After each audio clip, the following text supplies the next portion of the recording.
इतने क्रोध में भर गए ठाकुर जी, गौरस भंडार में गए, जितनी मटकियां थी मैया यशोदा की सब फोड़ दें। यशोदा मैया ने दूध संभाला और संभाल करके पीछे मुड़ करके देखा तो माँ दही की हंडी फूटी पड़ी है और सबरे मटका फूट रहे हैं और लाला उछल उछल करके सबरे मटकान को फोड़तो जा रहा है। यशोदा मैया बोली लाला बिगड़ गए हो, आज मैंने लाला को यदि दंड नहीं दियो तो बहुत बिगड़ जाएगा। यशोदा मैया ने तुरंत अपनो पल्लू ठोंस करके और एक छड़ी उठाई, बोले रुक जा दारी के तो बताऊं मैं। और मैया जैसे छड़ी लेकर के भागी हैं पीछे, आगे आगे ठाकुर जी भाग रहे हैं चौकड़ी मार करके, और मतलब ऐसे भाग रहे हैं मानो जैसे पीछे कोई शेर पड़ गयो हो। अब यशोदा मैया तो बेचारी 80 बरस की फिर भी पीछे दौड़ रही हैं और ठाकुर जी चौकड़ी मार के यहाँ थे वहां कूदते कादते भय दौड़ रहे हैं। थोड़ी दूर पहुंचे होंगे कि यशोदा मैया तो थक गई और बीच रास्ता में बैठ गई, जोर जोर से सांस लेने लगी, अपने पसीना पहुंचने लगी। इतने में ठाकुर जी ने पीछे मुड़ के देखी और पीछे मुड़ करके देखी यशोदा मैया बैठ गई,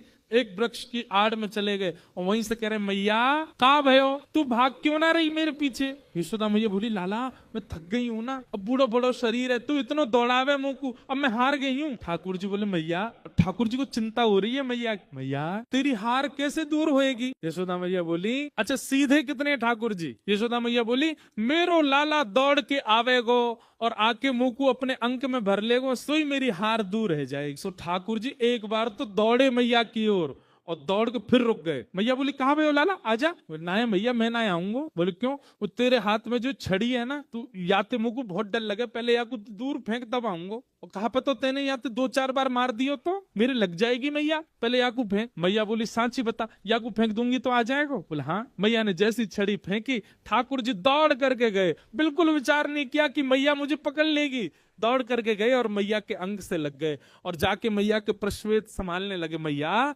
तू तू तू ठीक है जा,